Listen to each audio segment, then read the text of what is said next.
मामू को पथर रे छेची हत्या अति विभत्स भाव में हत्या कला भणजा।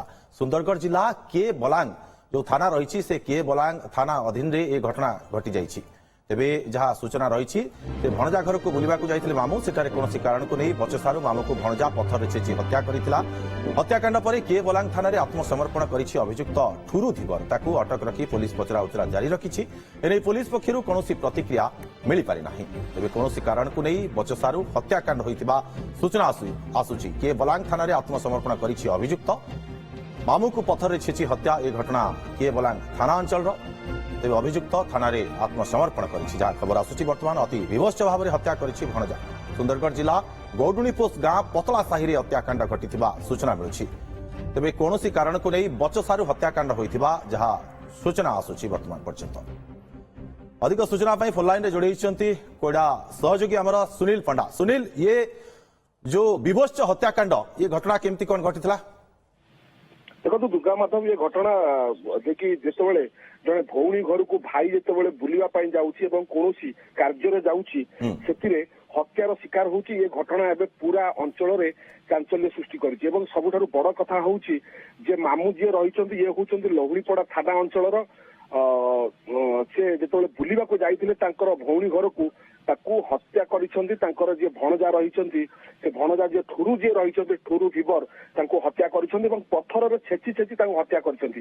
ये घटना जेतेबेले प्रकट हैला से सेतेबेले देखि जे रहिसंती जे भणजा ठुरु जे रहिसंती निजे आसिकी आत्मसमर्पण करिसंती केबलांग थाना अंचल रे। जेतेबेले ठुरु धीवर एवं मामू शुभम मध्य जो बचसा होता है बचसा एत उग्र रूप नहीं जे भणजा पत्थर रे छेची हत्या करने को पछई नथिले। जहा फल घटनास्थल मृत्यु होता जितेबाला भणजा जाइए थाना रे आत्मसमर्पण कले और सबू घटना विषय जो कहले एबे केबलांग थाना पुलिस अटक रखी पचरा उचरा करुच्ची और अधिक तदंत करुच्ची केउ कारणरू एभली एक जघन्य हत्याकांड घटिला जे कि मामू को भणजा हत्या करने पछेला नहीं। ये कारण कौन किसी जना पड़ुछि कि सुनील? कारण एते बड़ ये जो हत्याकांड कथा कह जाउछि को कारण जहा फल आक्रोश रखी भणजा हत्या करि थाई पारे?